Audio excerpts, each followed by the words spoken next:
إن الحمد لله نحمده ونستعينه ونعوذ بالله من شرور أنفسنا ومن سيئات أعمالنا من يهده الله فلا مضل له ومن يضلله فلا هادي له أشهد أن لا إله إلا الله وأشهد أن محمدا عبده ورسوله لا نبي بعده اللهم صل وسلم وبارك على نبينا محمد وعلى آله وصحبه ومن تبعهم بإحسان إلى يوم الدين قال الله تعالى يا أيها الذين آمنوا اتقوا الله حق تقاته ولا تموتن إلا وأنتم مسلمون وقال تعالى في آية الأخرى يا أيها الناس اتقوا ربكم الذي خلقكم من نفس واحدة وخلق منها زوجها وبث منهما رجالا كثيرا ونساء واتقوا الله الذي تساءلون به والأرحام إن الله كان عليكم رقيبا قال الله تعالى يا أيها الذين آمنوا اتقوا الله وقولوا قولا سديدا يصلح لكم أعمالكم ويغفر لكم ذنوبكم ومن يطع الله ورسوله فقد فاز فوزا عظيما قال رسول الله صلى الله عليه وسلم فإن أصدق الحديث كتاب الله وخير الهدي هدي محمد صلى الله عليه وسلم وشر الأمور محدثاتها وكل محدثة بدعة وكل بدعة ضلالة وكل ضلالة في النار أما بعد. Pertama sekali, marilah senantiasa kita bersyukur atas segala nikmat yang Allah berikan kepada kita. Alhamdulillah, di siang hari di Yaumil Jumu'ah ini Allah memberikan kita begitu banyak kenikmatan yang sudah selayaknya dan sepantasnya kita mensyukuri nikmat itu. Bukan hanya sekedar dengan mengucapkan Alhamdulillah di lisan saja, melainkan juga syukur yang muncul dari dalam hati kita, di dalam kalbu kita, sembari memanfaatkan nikmat yang Allah berikan itu untuk ketaatan kepada Allah Subhanahu wa ta'ala. Sebab banyak orang yang diberikan nikmat, dia lalai dengan nikmat itu. Di antaranya Nabi SAW mengingatkan tentang dua nikmat yang sering dilalaikan. Ni'matani maghbunun fihima kathirun minan nas, as-sihhatu wal faragh. Dua kenikmatan yang sering dilalaikan oleh manusia, yaitu nikmat kesehatan dan kelapangan waktu. Mudah-mudahan dengan dua nikmat yang Allah berikan ini, kita mampu mensyukurinya dan kita memanfaatkan kedua nikmat itu dan nikmat yang lainnya untuk menambah ketaatan kita kepada Allah Subhanahu wa ta'ala. Kemudian salawat dan salam kepada Nabi Muhammad sallallahu alaihi wasallam. Rasulullah adalah uswatul hasanah, contoh suri teladan. Laqad kana fi Rasulillahi uswatun hasanah liman kana yarjullaha wal yawmil akhir wa dzakarallaha katsira.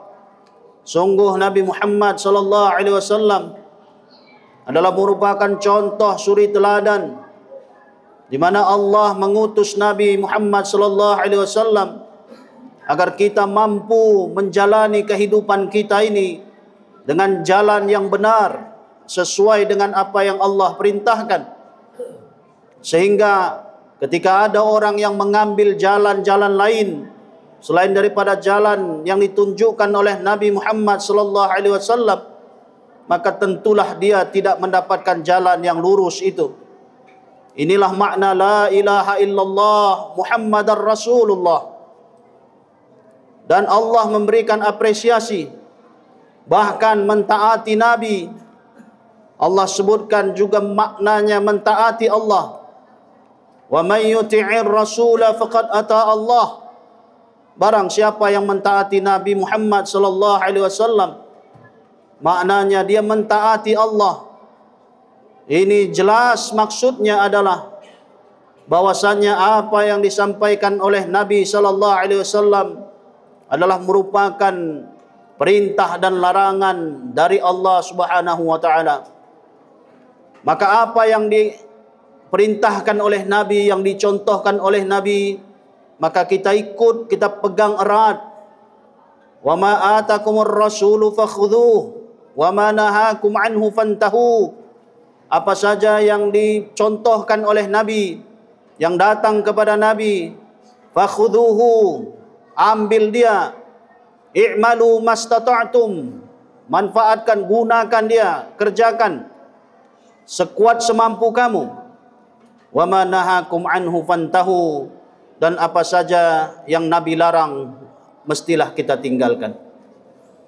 Hadirin sidang Jumat rahimakumullah, untuk sekedar mengingatkan kembali sebelum khatib menjelaskan tentang materi khutbah ini, ada baiknya kita saling mengingatkan terlebih dahulu tentang adab ketika khutbah.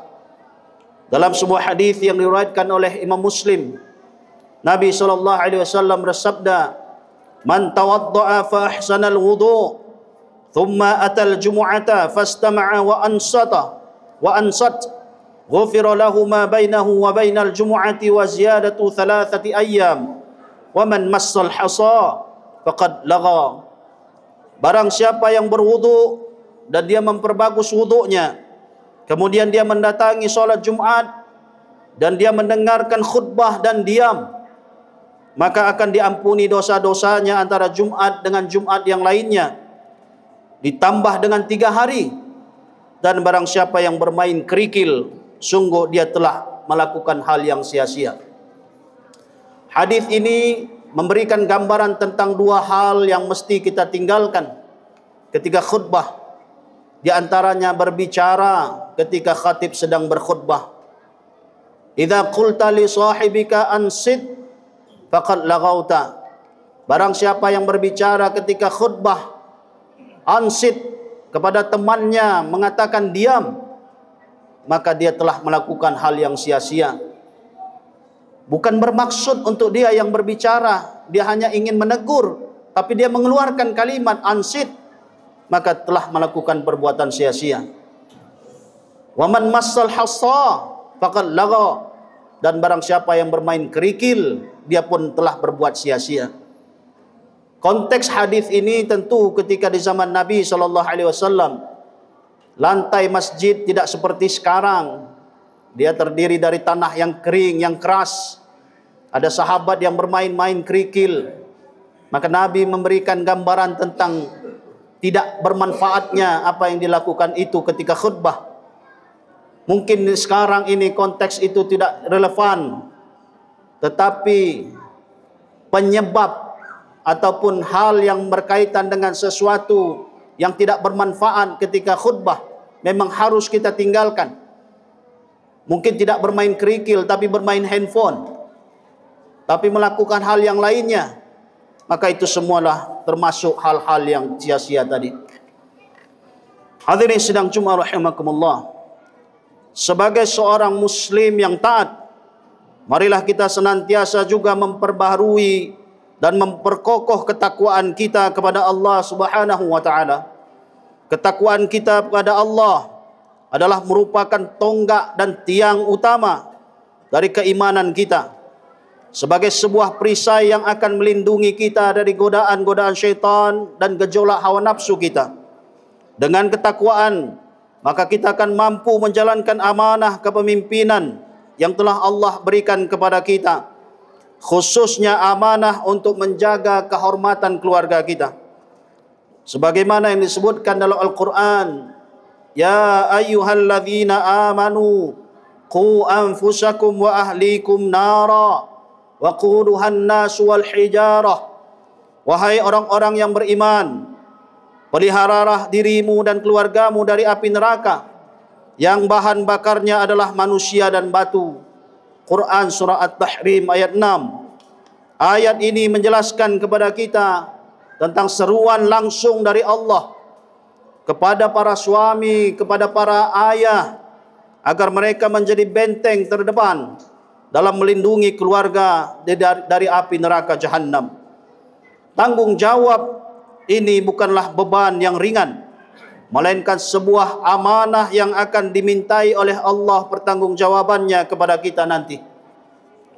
Oleh sebab itu, pada kesempatan yang berbahagia ini, marilah kita bersama untuk merenungkan dan mengkoreksi diri kita dari sebuah sifat yang sangat buruk sekali yang disebutkan di dalam hadis, bahwasannya sifat itu akan meruntuhkan sendi-sendi iman kita.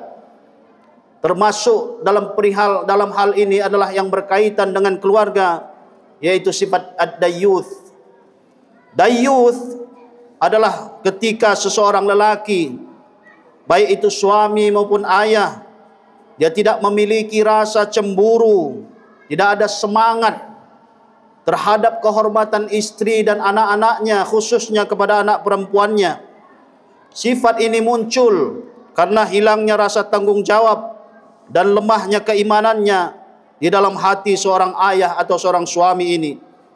Orang yang dayyuth, dia membiarkan istri dan anak perempuannya berbuat maksiat atau membuka auratnya di depan umum. Dia tidak memiliki rasa marah, rasa cemburu, dikarenakan dengan alasan kasihan, dengan alasan yang lainnya, dia membiarkan kemungkaran itu di depan matanya. Dia tidak terusik sama sekali dengan maksiat, terutama kepada istri dan anak perempuannya tadi. Maka Nabi SAW mengingatkan sekali tentang bahaya dayyuth ini.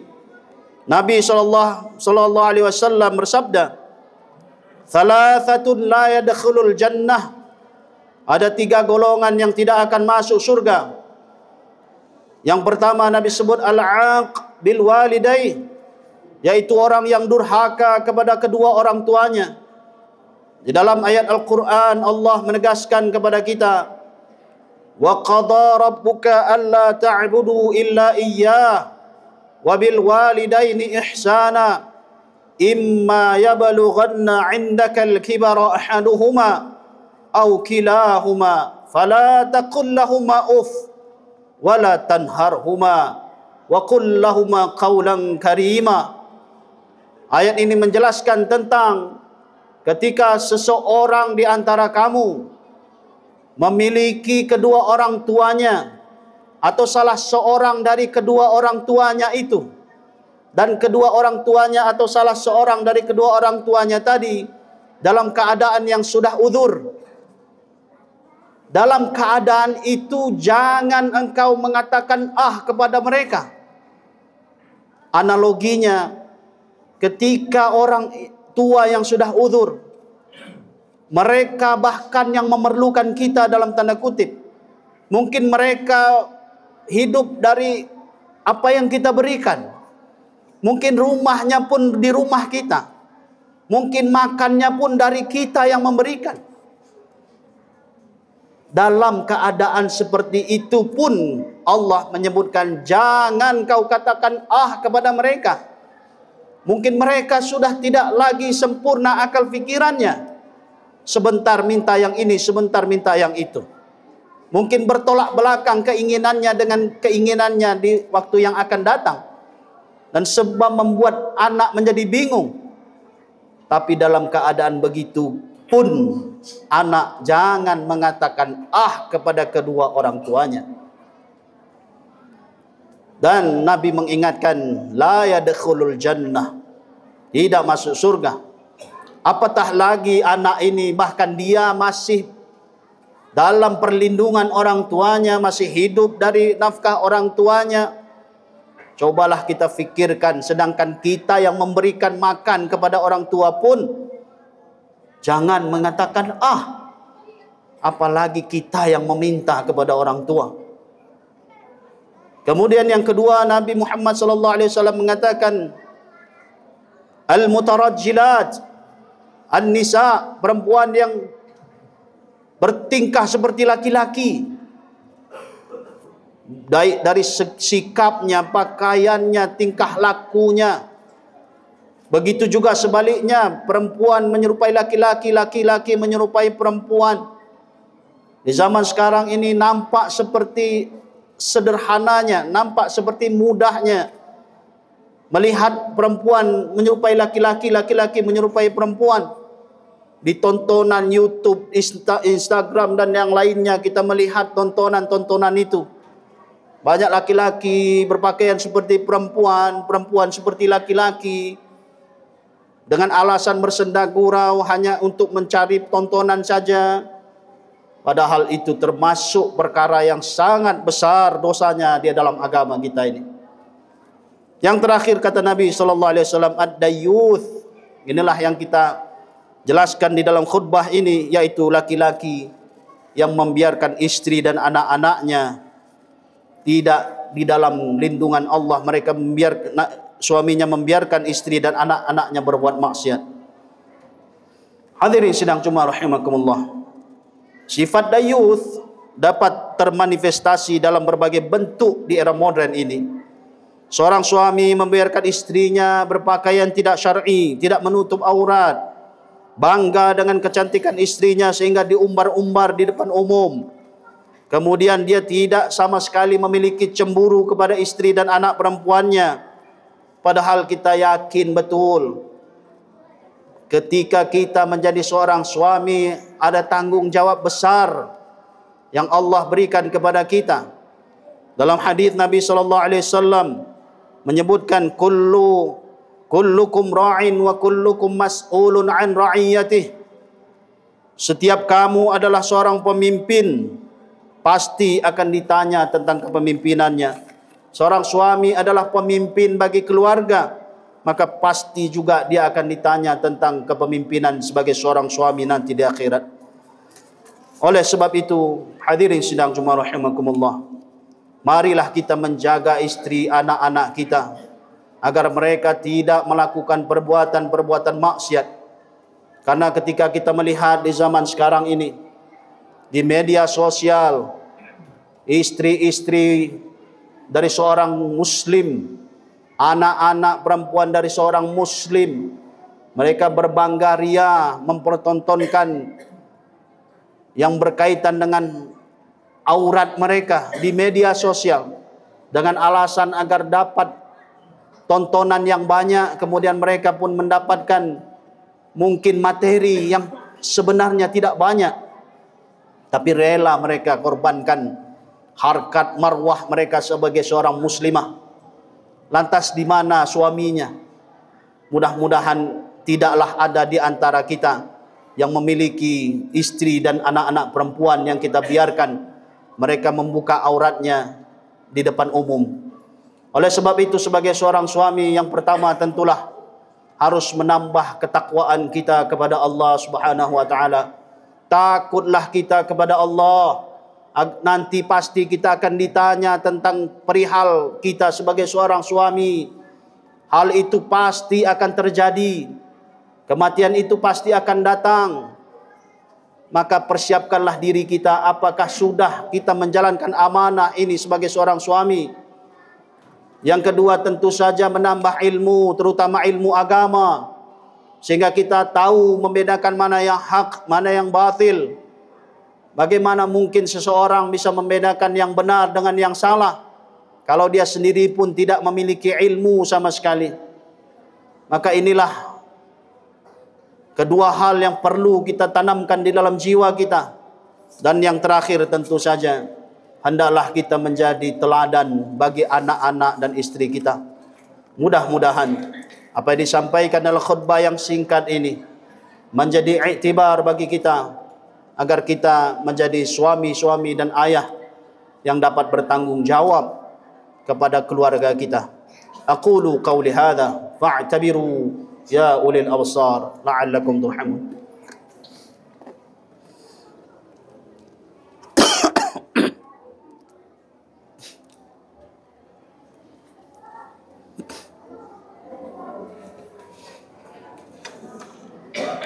Alhamdulillahi Rabbil Alamin. Wassalatu wassalamu ala ashrafil anbiya'i wal mursalin wa ala alihi wa sahbihi ajma'in. Qala Allah Ta'ala, ya ayyuhalladzina amanu ittaqullaha haqqa tuqatih wa la tamutunna illa wa antum muslimun. Wa qala ta'ala fi ayatil ukhra, inna allaha wa malaikatahu yusalluna 'alan nabi ya ayyuhalladzina amanu sallu 'alaihi wa sallimu taslima. Allahumma ighfir lil muslimina wal muslimat wal mu'minina wal mu'minat al ahya'i minhum wal amwat bi rahmatika ya arhamar rahimin. Rabbana ighfir lana wa liwalidayna warhamhum kama rabbawna shighara. Rabbana arinal haqqa haqqa warzuqna ittiba'ah wa arinal batila batila warzuqna ijtinabah. Rabbana hab lana min azwajina wa dhurriyyatina qurrata a'yun waj'alna lil muttaqina imama. Rabbana atina fid dunya hasanah wa fil akhirati hasanah wa qina adzaban nar. Ibadallah, innallaha ya'murukum bil 'adli wal ihsan wa ita'i dzil qurba wa yanha 'anil fahsya'i wal munkari wal baghi ya'idukum la'allakum tadhakkarun. Wa la dzikrullahi akbar wallahu ya'lamu ma tasna'un.